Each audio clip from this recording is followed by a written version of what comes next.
어떤 아이가 학교 마치고 오다가 문방구 앞에 있는 게임기에 앉아서 게임을 하다가 게임기를 고장을 냈습니다. 주인이 야 이거 게임기 하나 얼마인 줄 아나? 10만 원이야 10만 원. 너가 어떻게 10만 원 물어낼래? 엄마한테 가서 10만 원 갖고 와. 어, 우리 엄마 게임했다 하면 야단치는데요. 그러면 너 내일 학교 마치고 집에 가다가 우리 가게 와서 가게 앞마당을 쓸고 1시간 동안 우리 가게에서 청소하고 가. 이 아이가 학교 마치고 늘 그 집에 가서 종살이 하는 거예요. 하루에 1시간 동안. 한 달이 가고 2달이 가고. 이렇게 시험을 치어야 되는데 공부도 안 되고 10만 원 이 생각 때문에 이 10만 원을 내가 어떻게 갚을까? 음. 고민하는 거예요. 아이가 얼굴이 늘 어둡습니다. 엄마가 물어보는 거예요. 얘야, 너 무슨 일이, 학교에서 무슨 일이 생겼냐? 아이가 말을 안 하는 거예요. 아무 일도 없어, 괜찮아. 근데 왜 너 얼굴에 근심이 가득해? 엄마가 자꾸 묻습니다. 할 수 없어서 엄마한테 이야기를 다 해요.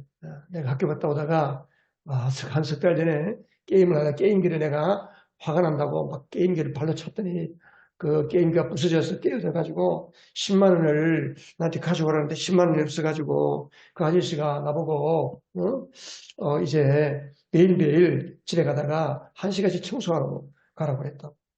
그래서 내가 늘 그 앞을 지나가는데 어떤 때는 그냥 주인이 없으면 눈치 봐가지고 도망치고 오기도 하는데 엄마 난 너무 힘들어. 이 바보야. 왜 그걸 나에게 진작에 이야기 안 했어? 그래서 그 엄마가 문방구에 가서 10만 원을 갚아버렸습니다. 다음 날부터는 문방구 앞에 가서 큰 소리 치는 거예요. 근데 만일 이 아이가 계속해서 엄마가 10만 원을 갚아줬는데도 불구하고 늘 그 앞에 가서 주인 눈치 살피고 문방구 가게 앞에 가서 주인 눈치 살피고 또 늘 주인을 피해서 다닌다고 하면 또 늘 그 아이의 마음이 내가 어떻게 이 문제를 해결할까 늘 고민하고 산다면 그 아이가 정상이겠습니까? 비정상이죠. 때문에 우리의 신앙이 그럴 수 있다는 겁니다. 우리의 신앙이 우리의 신앙이 하나님 앞에서 우리의 신앙생활을 돌아보면 늘 기쁨도 없고 즐거움도 없고 근심이 있고 늘 억눌리고 고달프고 신앙생활, 교회 가는 것 자체가 내 예수를 믿는 자체가 부담이 되고 힘든 거예요. 어떤 사람은 헌금이 힘들어서 헌금이 부담되어서 신앙생활하기 힘들다는 사람도 있고 주일마다 교회 가는 것 자체가 힘들고 그리고 가서 앉아있으려고 하니까 몸이 그냥 틀리고 지겹고 그냥 알지도 못하는 찬송하는 거 뭐 하려고 해도 힘들고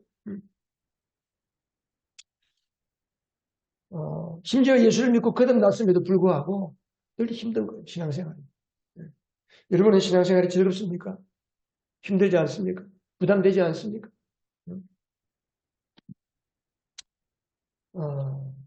우리가 오늘 앞으로 이 그리스도인은 어떤 사람인가를 보면서 이 부분에서 분명한 진리를 붙잡고 진리가 여러분들을 자유케 하기를 축복합니다.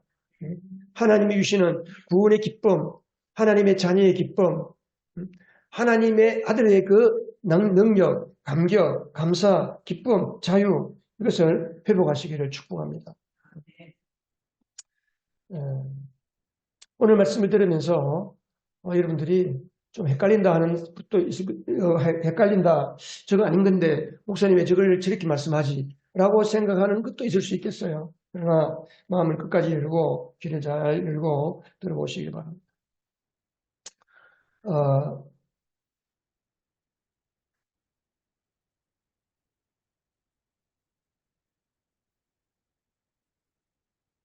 오늘 발단이 된 사건이 있습니다. 갈라디아서 2장 11절 우리가 오늘 읽었던 말씀 그 앞에 보면 베드로 원래 베드로의 히브리식 유대식의 이름은 게바입니다. 게바. 이 게바가 바울과 바나바가 목회하고 있는 안디옥으로 왔어요. 안디옥으로 와가지고 그 안디옥 교회에 이방인 유대인이 아닌 그리스 사람, 헬라 사람, 로마 사람 이런 유대인이 아닌 이방인들, 소위 그들이 말하는 이방인, 그 이방인들과 함께 이제 식사를 하고 있는데 야고보가 보낸 몇몇 유대인들이 그곳을 온 거예요. 그러니까 베드로가 유대인이 되어서 이방인들과 같이 식사하는 것이 저 유대인들에게 어떻게 비칠까? 유대인은 할례를 받았기 때문에 할례 받지 않은 사람들하고는 같이 식사를 하면 안 되는 거예요. 이게 율법이에요, 율법. 근데 그 야고보가 보낸 할례 받은 유대인 몇 사람이 오는 것을 보고는 그만 자리에 서서 의문이 일어나서 그들과 함께 식사 안 한 것처럼 다른 곳으로 옮겨가 버리는 거예요. 그러니까 이것을 본 그 이방인 형제들이 심지어 그 자리에 함께 있던 다른 유대인 그리스도인들, 심지어 바나바까지도 베드로의 행동이 미혹이 되어서 그들도 위선을 하는 거예요. 다른 사람 다른 유대인들 앞에서 자기들이 유대인인 것처럼 이방인들과 식사 안 한 것처럼 그렇게 위선적인 하는 척, 무마하는 척, 율법을 잘 지키는 척, 유대인인 것처럼 그렇게 살았다는 거예요. 그래서 여기 13절에 보면 나머지 유대 사람들도 그와 함께 위선을 하였고 마침내 그들도 자리를 물려갔다. 바나바까지도 그 위선에 끌려갔다 그랬어요.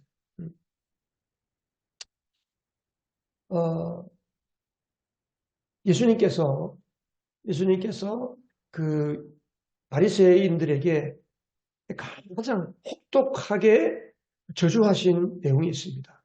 그게 뭐냐 하면 위선하는 거예요. 음하는 척하는 거예요.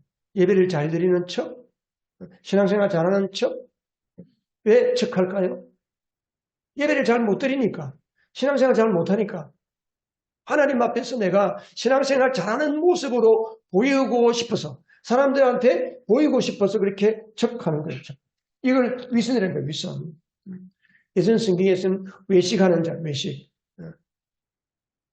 이 외식이라는 것은 아주 오래된 우리나라 말이기 때문에 세번역에서는 위선이라고 해요. 위선하는 자들. 그래서 그 위선하는 자들을 향해서 예수님께서 뭐라고 말씀했냐면 이 독사의 자식들아, 이 독사의 새끼들.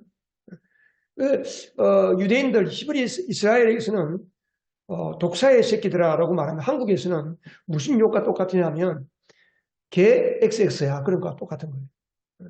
예수님께서 그렇게 험한 아주 악한 그런 너무나도 예수님이 화가 나고 진노해서 그런 저주의 욕설을 퍼붓기까지 했습니다. 그 정도로 우리 하나님은 우리가 예수를 믿을 때에 잘 믿는 것처럼 내가 말씀을 잘 지키는 것처럼 또 내가 말씀을 잘 지켜서 하나님 앞에 떳떳하게 되는 사람처럼 그렇게 사는 것을 하나님은 너무너무 싫어하는 거죠. 그래서 바울이 다음에 베드로가 만났을 때 베드로를 책망하게 됩니다. 개바. 그때는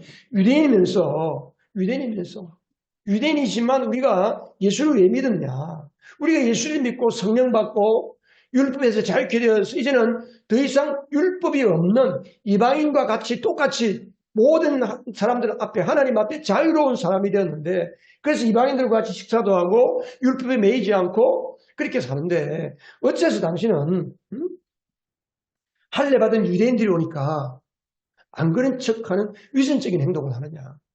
왜 다시 율법을 잘 지키는 사람처럼 그렇게 사느냐? 그 행동이 이방인들과 다른 믿음이 약한 사람들에게 어떻게 비춰지겠냐? 그러면서 베드로 사도 당신의 그 행동으로 인해서 많은 사람들이 미혹을 받았다. 그들에게 당신들도 예수를 믿지만 나처럼 율법을 지켜라 라고 하는 무언의 강요가 아니냐. 바울이 그렇게 베드로를 책망했다고 했습니다. 그러면서 바울이 15절 이하에서 쭉 그 율법을 지켜서 의롭게 되려고 하는 그런 것에 대해서 말씀하고 있는 거예요. 그 초대교회의 가장 큰 위기, 기독교가 처음 생기고 성령이 임하고 교회가 생기고 나서 그 예루살렘 교회가 세워지고 그래서 많은 제사장들과 또 바리새인들과 많은 유대인들이 예수를 믿게 되었습니다. 예수님이 우리가 기다리던 메시아가 맞구나. 우리가 십자가에 못 박여 죽인 그 예수님이 3일 만에 다시 살아난 그 엄청난 인류 역사상 일어날 수 없는 그 놀라운 기적을 보면서 아, 예수님이야말로 하나님의 아들이시구나. 그 예수님이 우리가 기다리던 메시아, 우리를 구원하는 구원자이구나. 라는 것을 믿고 그들이 예수를 믿게 되고 같이 교회로 모여서 예배드리고 같이 신앙생활하게 되었습니다. 그런데 그 초대교회에 위기가 있습니다. 가장 큰 어려움이 뭐였냐? 그 뭐냐 하면 그들 중에 예수를 믿는 유대인들 중에서 아주 그냥 뼛속까지 율법을 지켜서 행하는, 율법대로 행하는 그 행위로 하나님 앞에 어렵다고 받으려고 하는, 어려움을 받으려고 하는. 지금 말하면 하나님 앞에 옳다, 하나님 앞에 떳떳하다. 내가 율법을 잘 지켜야 하나님 앞에 떳떳하다. 오늘날로 말하면 우리가 성경 열심히 읽고 기도생활 철저하게 하고 가난한 사람 잘 도와주고 그래서 이런 내 행하는 행실을 통해서 하나님 앞에 내가 떳떳해진다는 거예요. 하나님이 나를 보실 때 나의 그런 모습을 볼 때에 하나님이 나를 기뻐하실 것이다 라고 착각하는 거예요. 착각. 그게 율법을 행함으로 하나님 앞에 어렵다함을 받는 거예요. 그래서 16절에 뭐라고 이야기합니까? 15절 16절에 보면 우리는 원래 유대 사람이다. 유대 사람은 어떤 사람이에요? 율법을 잘 지켜야만 하나님 앞에 의롭다고 인정받고 하나님 앞에 옳다 인정받고 율법을 잘 지키는 그 행동, 그 행위를 통해서 하나님께 인정받을 수 있고 구원받는 사람이다라고 하는 것이 이게 유대교. 그러니까 유대교와 기독교는 전혀 상관이 없습니다. 우리가 착각하는데 유대교에서 기독교가 나왔다고 생각하는 건 아닙니다. 유대교는 처음부터 성경은 유대교를 이야기한 거예요.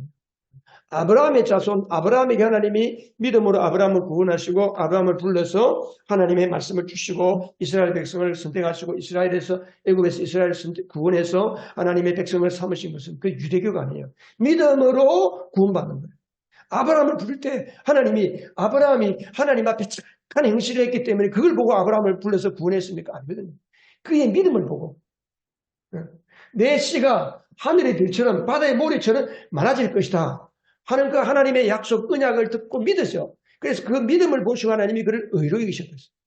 믿음 하나 보시고 하나님이 아브라함을 선택하십니다. 아브라함을 구원하십니다. 근데 이스라엘이 망하고 바벨론과 아시리아 제국에게 멸망하고 포로 생활하고 수십 년, 수백 년 포로 생활하고 이스라엘에 돌아와가지고 그들이 반성하는 거예요. 왜 우리가 나라가 망했냐? 왜 우리가 포로가 되었느냐? 나라가 왜 없어졌느냐? 우리가 하나님의 율법을 지키지 않아서 그렇다.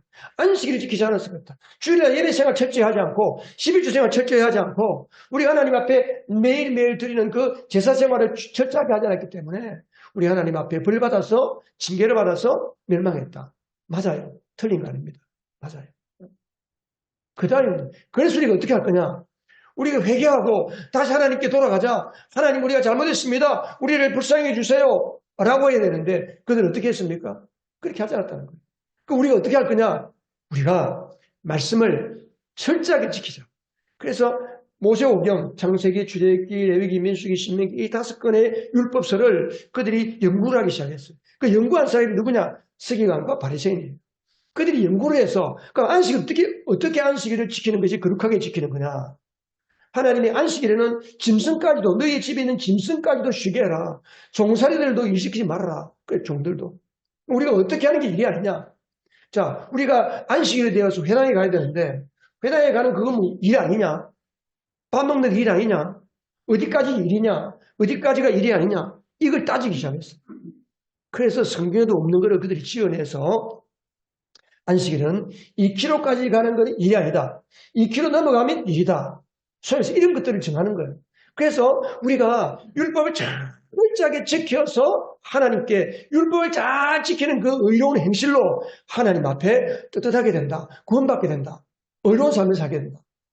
라고 믿기 시작한 것이 유대교의 유대교. 그러니까 유대교는 성경과 관계없는 거예요. 자기들 인본주의, 철저한 인본주의. 근데 그렇게 유대교에 길들여지고 뼛속까지 유대교 율법적인 신앙이 길들여진 그 사람들이 예수를 믿고 교회 와서 신앙생활 하는데 너무 싱거운 거예요. 이방인들도 같이 와서 예배를 드리려고 하니까 너무 거북한 거예요. 저들이 할례를 받아야 같이 식사할 수 있다. 그래서 그들이 이제 거짓 교사들이 생겨나기 시작했어요. 그래서 이 거짓 선생들이 지중해 연안을 돌아다니면서 교회마다 가서 잘못된 교리를 가르치는 거예요. 이방인들은 할례를 받아야 합니다. 아브라함의 후손들은 성경에 보면 아브라함의 자손들은 다 할례 받으라고 했습니다. 우리가 할례 받아야 됩니다. 예수님의 십자가의 공로로 우리가 구원을 받았지만 그럼에도 불구하고 우리는 할례 받아야 하나님의 성민이 됩니다. 대표적으로. 그러니까 율법을 지키라고 말하는 그 대표적인 게 할례. 그러면서 교회 안에서 문제가 생겨나기 시작한 거예요. 그러니까 예수를 믿어도 율법을 지켜야 되고 할례를 받아야 되고 이러한 사상, 잘못된 것이 교회 안에 들어오기 시작한 거예요. 갈라디아 교도 마찬가지예요. 베드로도 마찬가지예요. 베드로도. 어릴 때부터 유대인으로 태어났으니까 예수를 믿고 예수님 안에서 완전히 자유했던 더 이상 율법의 짐을 지고 살지 않는 사람이 되게 해주시는데 예수님이 여전히 그는 이방인들과 같이 식사를 하다가 유대인들이 오니까 그 유대인들의 눈이 무서워서는 그 식사 자리를 솔로몬이 떴다는 거예요. 그래서 우리가 15절에 우리가 본래 유대 사람이고 이방인 출신의 죄인이 아닙니다. 이방인 출신의 죄인이 아닌 것은 유대인들이 이방인을 볼 때 죄인 취급했다는 거예요. 우리가 옛날에 그런 사람이었다. 그러나 이제 어떻게 했냐? 이제 자 16절 천천히 같이 한번 읽어봐요. 그러나 사람이 율법을 행하는 행위로 의롭게 되는 것이 아니라 예수 그리스도를 믿는 믿음으로 의롭게 되는 것임을 알고 우리도 그리스도 예수를 믿은 것입니다. 자, 유대인인데도 불구하고 왜 예수를 믿었느냐? 율법을 행하는 행위로 의롭게 되는 것이 아니고 예수님의 십자가와 부활을 믿는 믿음으로 의롭게 된다는 것을 알기 때문에 우리가 예수를 믿게 된 것이다. 그래서 우리가 자유를 받았다는 거예요. 자유롭게 됐다는 거예요. 그런데도 우리가 자, 그것은 계속 읽어보십시다. 그것은 우리가 율법을 행하는 행위로가 아니라 그리스도를 믿는 믿음으로 의롭다 하심을 받고자 했던 것입니다. 율법을 행하는 행위로는 아무도 의롭게 될 수 없기 때문입니다. 율법을 행함으로 구원을 받는다고 하면 구약 성경에 모세오경에 하라 하지 말라는 규정, 모세오경에만 기록된 사람들이 만드는 규정 말고 성경에 있는 모세오경에 있는 그 기록들만 하지 말라 하라를 분류하면 613가지가 되는 거예요. 그 613가지를 다 지켜야 구원을 받는 거예요. 여러분 하루 종일 살면서 우리가 실수할 때도 있고 내가 몰라서 넘어질 수도 있고 깜빡하고 범죄할 수도 있는 거예요. 우리가 죄 없이 어떻게 깨끗하게 전혀 죄짓지 않고 하나님 앞에 구원받는다. 그건 불가능합니다. 불가능해요. 그래서 예수님께서 우리가 율법이 요구하는 그 모든 짐을 십자가에 다 지시고 내가 죽어야 하는 거죠. 율법을 지키지 못하면 죄를 짓는 거예요. 죄는 어떻게 되는 거예요? 죄는 죽어야 되는 거예요. 그러니까 우리가 죽을 수밖에 없는 그 율법의 무거운 짐을 죄짐을 짊어지고 예수님이 대신 죽어주시고 그 예수님이 나 대신 죽었다는 사실을 내가 믿고 예수님의 공로로 하나님 앞에 구원받는다. 이게 성경이 말하는 복음이에요. 그러니까 우리가 율법이 필요 없다는 거 아니에요. 율법 필요해요. 율법 필요해요. 율법이 왜 필요합니까? 죄인들에게는 율법이 필요한 거예요. 십계명 필요해요. 십계명에서부터 율법이 나오기 시작. 복음은 여러분 죄 문제를 해결하지 않으면 복음으로 들어갈 수가 없어요. 구원으로 들어갈 수 없어요. 그러니까 우리 예수를 믿을 때는 반드시 내 죄를 보고 돼요. 말씀을 들을 때 하나님의 성경을 읽을 때는 성경에서 우리에게 죄를 지적하는 거거든요. 말씀이 죄를 지적하니까 내가 죄를 깨닫는 거예요. 율법의 기능은 죄를 깨닫게 하는 거예요. 죄를 깨달을 때 내가 하나님 앞에 죄인이구나. 하나님 용서해 주세요. 내가 내 노력으로 이 죄 문제 해결할 수 없습니다. 예수님의 십자가의 보혈로 내가 용서받은 것을 믿습니다. 우리 예수를 믿는 거예요. 그래서 용서받는 그 은혜를 누리는 것이 이게 구원이에요, 구원. 사람들이 이렇게 율법의 행위로 구원받는 것이 아니라고 하면 율법이 필요 없는 걸로 생각해요. 십계명이 필요 없는 걸로 생각해요. 그건 아니에요. 십계명이 필요합니다, 여러분. 십계명 지켜야 돼요. 십계명 지켜야 돼요. 십계명도 안 지키고 내가 예수를 믿는다? 그건 엉터리 믿는 거예요. 잘못 믿는 거예요. 근데 십계명을 잘 지켰기 때문에 구원받는 건 아니다. 그래서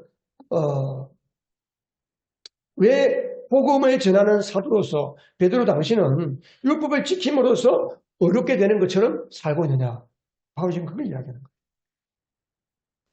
거예요. 로마서 보면 뭐라고 그랬어요? 하나님께서 자기의 아들을 죄된 육신의 모습으로 보내셔서 죄를 없애시려고 그 육신에다가 죄의 승고를 내리셨습니다.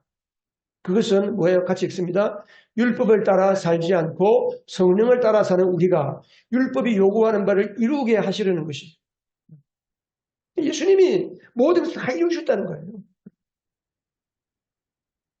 그런데 우리가 다시 17절에 보면 그런데 다시 율법의 행위로 어렵게 되려고 한다면 우리는 어떤 결과를 내는 거예요? 예수님의 십자가를 무력화시키는 거예요. 예수님의 공로를 허물어 버리는 거예요. 예수님이 십자가에서 완성하신 그 구원의 은혜를 무용지물로 만들어버리는 거예요. 그 예수님의 십자가 은혜를 내 행위로 내가 죄값을 치를 수 있다고 생각하는 거예요. 내가 착하게 살아야 하나님께 인정받고 내가 하나님이 원하시는 말씀을 잘 지켜야 예배 잘 드리고 늘 성경 읽고 늘 기도하고 당연히 해야죠. 그거 하지 말라는 이야기 안 해요. 제 말을 사람들이 오해하더라고요. 이제는 성경 안 읽어도 나는 구원받았으니까 됐다. 나는 구원받았으니까 밖에 나가가지고 내 마음대로 살아도 된다. 예수 믿으면서 나가서 그냥 거짓말하고 옛날에 있는 모습 그대로 옛날에 악한 삶을 그냥 그대로 사는 사람. 그러면서 나는 구원받았다. 나는 의로운 사람이다. 기쁘다. 그게 거짓말이에요, 거짓말. 그게 문제예요, 그게 문제. 예수를 정말 믿고 내 안에 성령이 오신 사람은 그렇게 살 수가 없어요. 그렇게 살 수가 없어요. 그렇게 만일에 살았다 그러면요. 그 하나님 앞에 정말 눈물 콧물 흘리면서 가슴을 치고 마음을 찢으면서 회개할 수밖에 없어요. 그래서 정말 구원받았다면.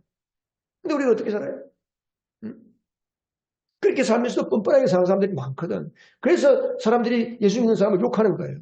따라서 욕하는 게 아닙니다.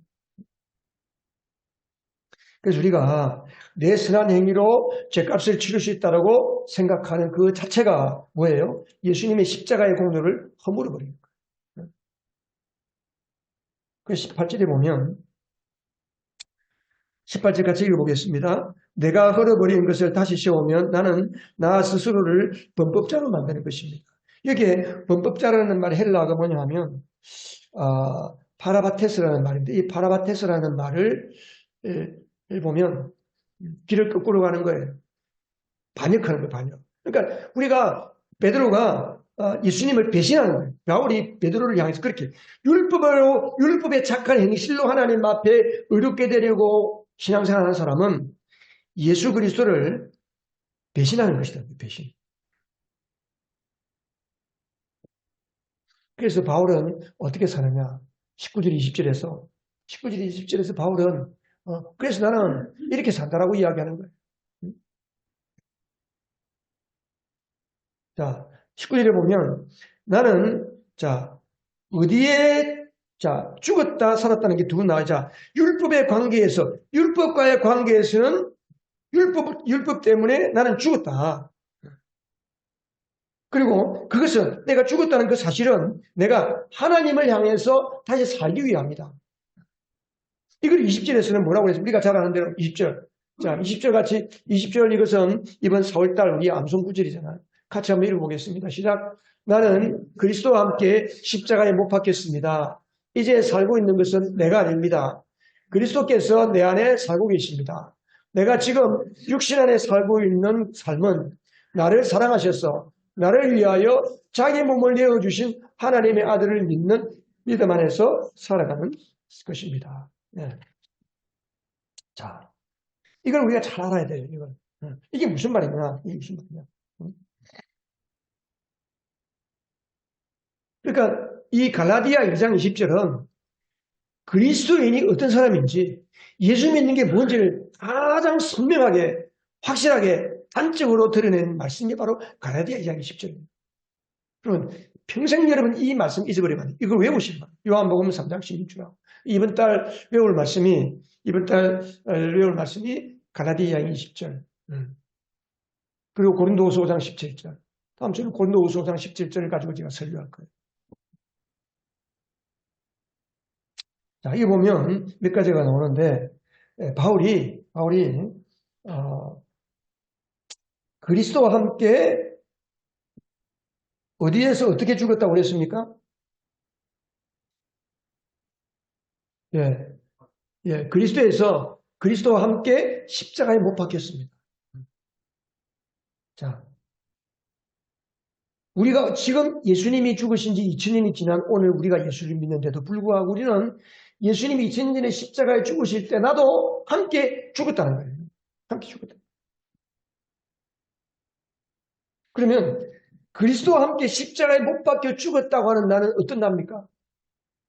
뭐가 죽었어요? 여러분, 어떤 나가 죽었어요? 여러분, 뭐가 죽었습니까? 죄가 죽은 거 맞아요.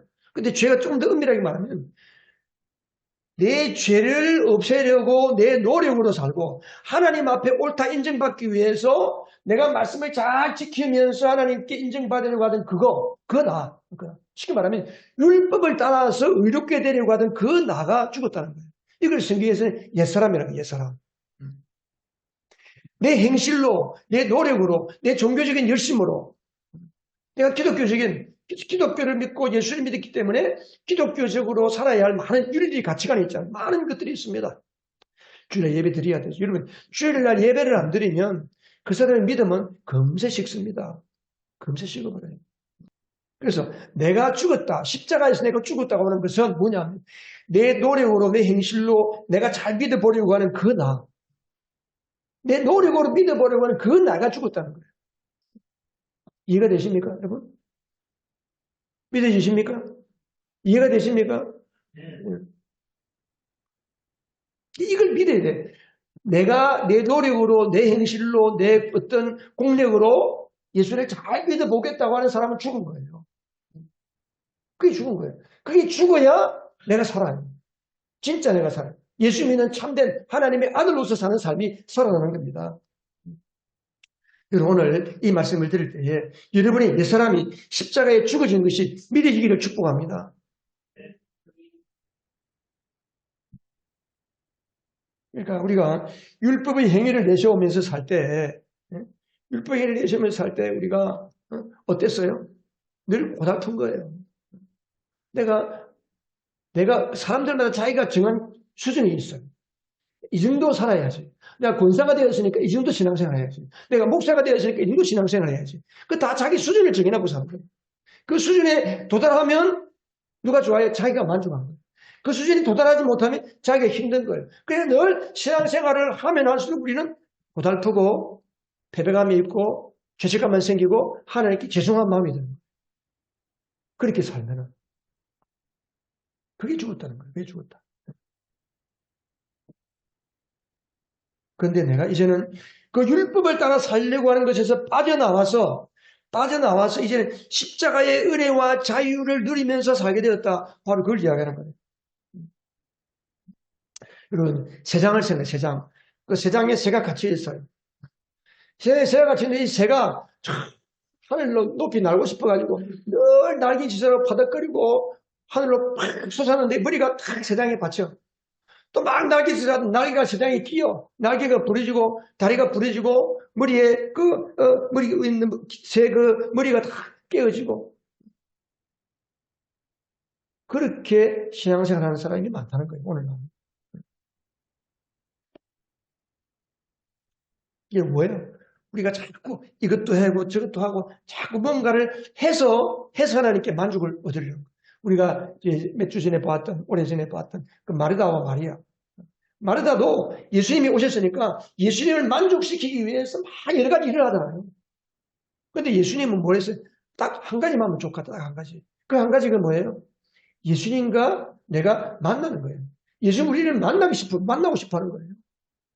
내가 얼굴과 얼굴로 주님을 만나는 것. 그게 신앙의 최고, 그게 신앙의 본질입니다. 신앙의 본질.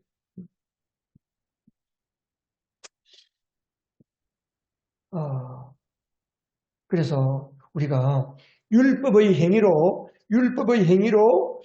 만족하려고 하던 그 삶에서 우리가 빠져나와서 이제는 우리가 어떤 사람이 됐습니까?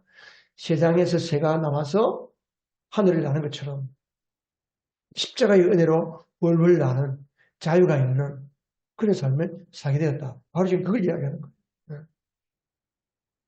여러분, 그렇게 될 때 비로소 신앙의 재미가 있고요. 설교를 들을 때 아멘이 막 나오게 되고 찬양을 할 때 눈에서 눈물이 나오고 감격이 나오는 거예요. 지난주에 우리 윤건이가 주 예수 나의 산소망 찬양할 때 막 눈물이 울컥 나오려고 했다고 하는데 그게 뭐예요? 내가 울려고 해서 그렇게 되는 게 아니고 하나님께 성령님께서 그 순간에 그의 마음을 만져주시니까 그런 마음이 생기는 거예요. 그 마음을 붙들고 계속 나가야 되는데 그 마음을 붙들고 못 나가는 거예요. 왜? 집에 가면 또 집에 학교 가면 또 학교에 그 법에 딱 물려서 사는 사람이죠. 그러니까 우리가 늘 주님과 사귀는 삶을 살아요. 주님과 사귀는 삶.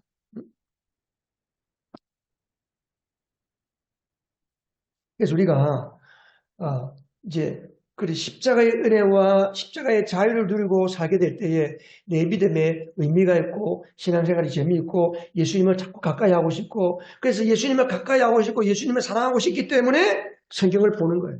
성경 읽고 싶어. 왜? 성경에 하나님을 만나니까. 성경이 하나님의 말씀이니까. 성경이 예수님의 말씀이니까. 그래서 내가 말씀을 주님을 사모하고 주님을 사랑하는 마음이 생길 때 말씀을 읽을 때 말씀이 꿀송이가처럼 더 달고 하나님을 사랑하는 마음이 내 안에 생기고 내가 구원의 은혜가 감사하고 감격할 때 예배가 기쁘고 즐겁고 하나님 앞에 내가 시간과 물질과 내 모든 것을 다 드려도 아깝지 않고 그러한 자유로운 신앙생활, 그러한 기쁨의 신앙생활 이게 신앙의 본질적인 삶입니다. 여러분. 그렇게 안 사니까 못 사니까 우리가 늘 불편한 신앙생활이 불편한 거예요. 그래서 늘 편하게 신앙생활 자꾸 하려는 거예요. 편하게. 주일날 한 번만 가도 위로가 되는 교회. 작은 교회는 부담되는 거예요. 신자가 적으니까. 이 보면, 자, 그런 나는 죽었어요. 그런 나는 죽었어요. 그러면, 그 다음이 뭐예요? 그 다음? 자, 20절 한번 보세요. 20절. 20절을 보면, 자,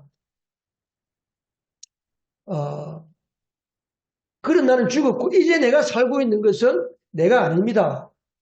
무슨 말이 또? 지금 이제 살고 있는 것은 내가 아니라는 거예요. 그 누가 산다는 거예요? 이 보세요. 옆에 계신 보세요. 그리스도께서 내 안에서 살고, 내가 사는 것이 아니고 나는 죽었어요. 내 노력으로 내가 하나님을 기쁘시게 하고 내가 내 믿음으로 열심히 살려고 하는 그것은 내가 십자가에 죽었다. 근데 지금 살고 있는 것은 어떤 거냐? 예수님이 내 안에 살고 계신다. 예수님이 내 안에 살고 계신다. 그러면 나는 뭐예요? 예수님이 살고 있는 나는 뭐예요? 그래서 그 다음 이야기가 나오는 거예요. 내가 지금 육신 안에 살고 있는 이 삶, 내가 예수를 믿으면서 살고 있는 육신적인 이 육신을 가지고 살고 있는 이 삶은 도대체 뭐냐? 도대체 뭐냐? 그게 우리가 오늘 핵심이에요. 오늘 핵심. 그래서 그 삶은 뭐라고 해서 아까 보세요. 이 보면 자 내가 지금 셋째 줄부터 같이 한번 읽어보십시다. 시작. 내가 지금 육신 안에서 살고 있는 삶은 나를 사랑하셔서 나를 위하여 자기 몸을 내어주신 하나님의 아들을 믿는 믿음 안에서 살아가는 것입니다. 이게 다 수식어. 이게 다 줄이면, 이걸 다 줄이면, 내가 지금 살고 있는 삶, 이게 나의 삶은, 나는 어떤 사람이냐? 쭉이 다 수식어예요. 이게 뭐예요? 하나님의 아들을 믿는 믿음 안에서 산다는 거예요. 나는 하나님의 아들을 믿는 믿음 안에서 살아가는 내가 살아있는 나예요. 살아있는. 자, 그러면 여러분, 이걸 우리가 잘 알아야 돼요. 자, 여기서 누가 믿어요? 자, 이 보면, 아까 그림 보면, 자, 내가 육신 안에 살고 있는 사람은 나를 사랑하셔서 쭉 하면서 하나님 아들을 믿는, 믿음 안에서 살아가는, 자, 믿음 안에서 살아간다 그랬을 때, 누가 믿는 겁니까? 내가 믿는 거죠. 그래서 우리가 신앙생활이 힘든 거예요. 여러분이 믿기, 여러분의 믿음으로 믿음 생활하기 때문에 힘든 거예요. 예수님이 십자가에 죽으신 것은, 예수님이 우리 안에 오시고, 성령님이 우리 안에 오신 것은, 내 믿음으로 살라고 오신 게 아니에요. 이걸 우리가, 자, 성경을 이렇게 번역해서 이렇게 된 거예요. 실제 성경이 실제로 기록되었던 당시 헬라어로 기록되었던 성경을 단어 대 단어로 번역한 성경책을 킹제임스 버전이라고 해요. 킹제임스 버전. 이 킹제임스 버전에 보면 뭐라고 되어 있냐 하면 믿음의 주체가 확실하게 나와 있습니다. 믿음. 자, 누가 믿는? 내가 믿는다? 아니에요.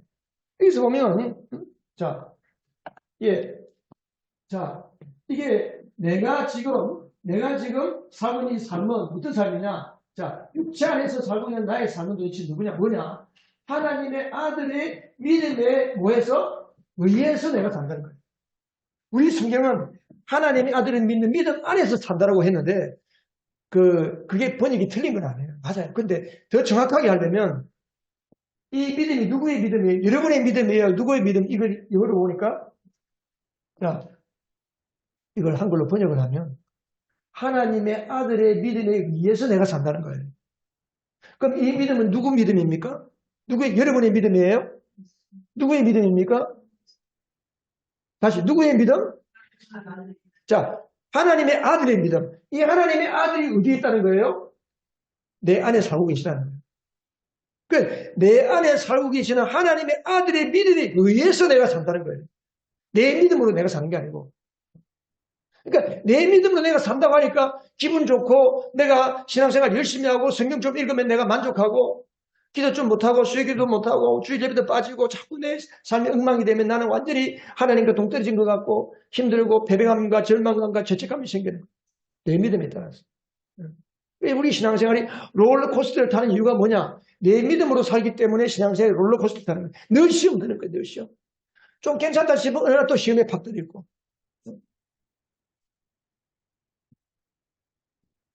자, 이 믿음은 누구의 믿음입니까? 이 믿음은 누구의 믿음? 좀 더 쉽게 말하면 누구의 믿음이에요? 예수님의 믿음이에요. 예수님의 믿음. 예수님의 믿음에 의해서 내가 산다는 거예요.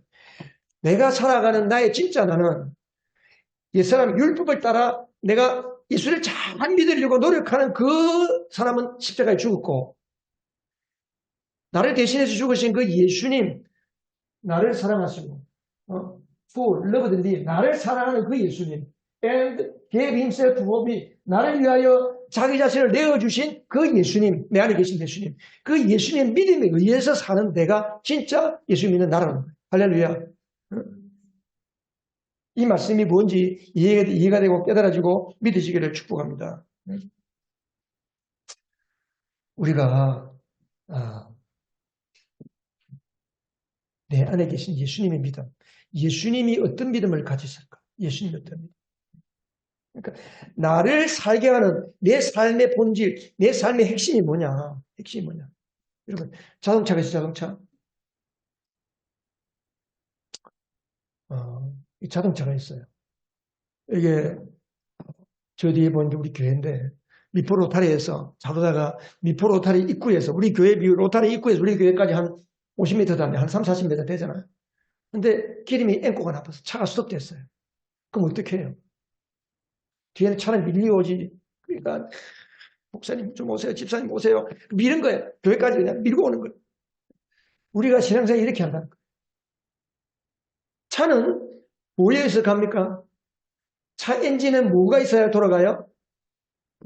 연료가 있어요. 연료. 전기, 배터리가 있든지 전기차는 배터리의 힘으로 가고 일반 엔진 기름차는 기름, 휘발유나 디젤이 있어야 들어가잖아요. 그러니까 우리의 인생이 우리의 신앙생활이 활기차게 잘 돌아가게 하려면 우리 안에 계신 누구? 예수님의 믿음이 우리 안에 충만해야 됩니다. 할렐루야. 예수님의 믿음으로 살아야 우리가 진짜 예수를 믿는다는 거예요. 그러니까 우리가 신앙생활을 이렇게 하는 거예요. 차는 괜찮아요. 예수님 믿는 건 참 좋아요. 그 사람 자체는 참 좋아요. 그런데 예수를 믿고 보니까 그때부터 힘들어지는 거예요. 아, 예수를 괜히 믿었네. 예수를 믿는다는 게 왜 이렇게 힘드냐? 까다롭냐? 괴롭냐? 왜? 차를 밀고 가려고 하니까.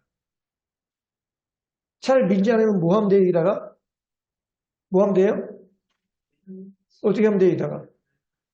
기름을 넣으면 되지, 기름을. 그 기름이 뭐예요?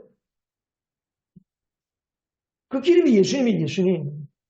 내 안에 예수님이 계신데 더 엄밀하게 말하면 예수님의 믿음. 예수님의 믿음으로 내가 살면 오케이. 자, 그러면 여러분, 예수님은 어떤 믿음으로 사셨을까?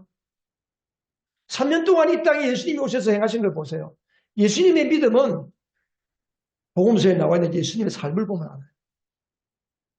예수님 어떻게 믿었어요? 물 잔치집에 갔는데 포도주가 다 떨어져 버렸어. 그러니까 하인을 불러서 예수님이 뭐 만지고 물도가 그냥 하인 보고 시켰어요. 가서 저 항아리에 물을 채워서 그 채운 물을 떠다 줘라. 떠주니까 포도주가 된 거예요. 파도가 쳐요. 갈릴리 바다를 가는데 집채만한 파도가 배를 삼키려고 해요.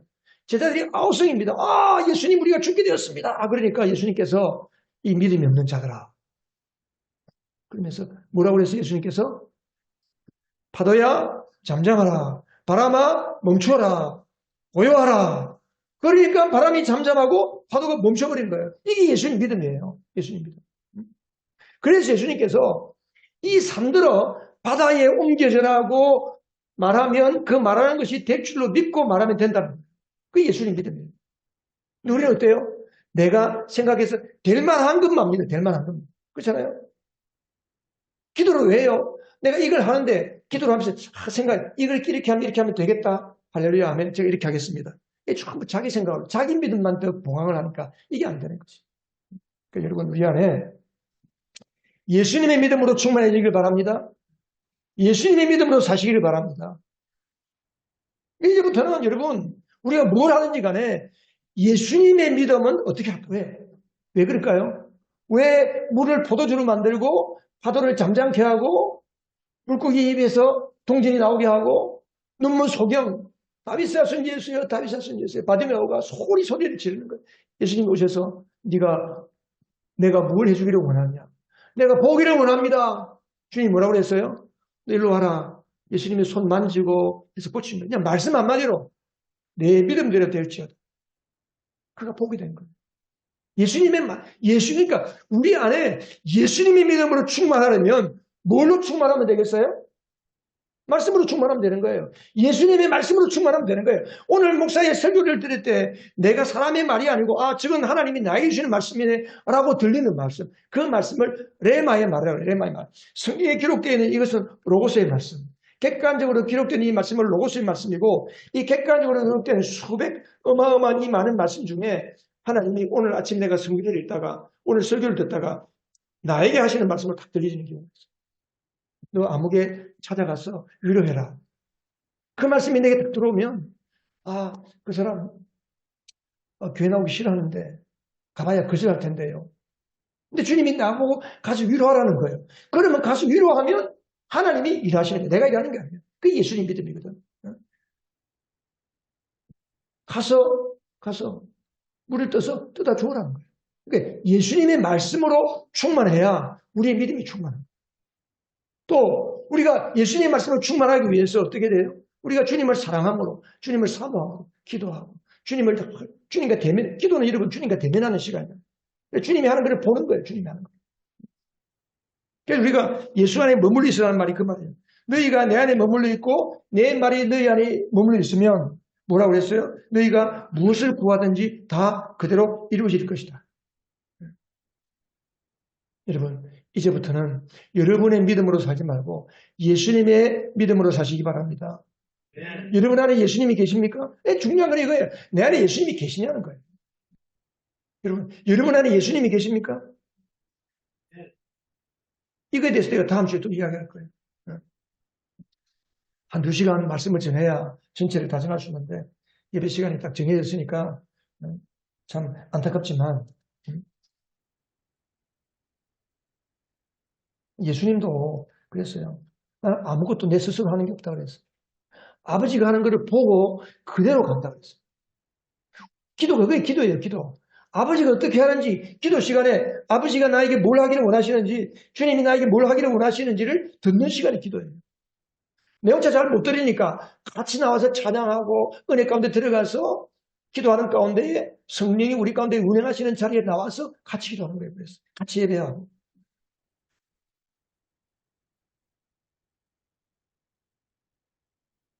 우리 안에 성령님이 오셨습니다. 내 안에 여러분, 내 안에 계신 성령님을 무시하지 않기를 바랍니다. 우리는 성령으로 살지 않고 자꾸 내 마음대로 살아요, 내 마음대로. 성령을 따라 살면 하나님이 원하시는 게 다 이루시는 거예요.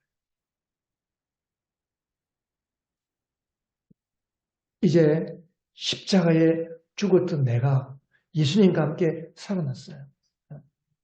예수님과. 예수님의 그 무덤에는 주님이 계시지 않고 부활하셨어요. 우리도 나의 옛사람은 죽고 예수와 함께 새 사람으로 부활했습니다. 그 부활한 신앙이 뭐예요? 어떻게 하는 거예요? 자, 우리 같이 읽어보겠습니다. 그리스도인이라는 어떤 사람이에요? 내 안에 계신 하나님의 아들의 믿음에 의해서 사는 사람. 이게 예수로 부활한 사람이에요. 예수님의 믿음에 의해서 살아가는 저와 여러분 되시기를 바랍니다.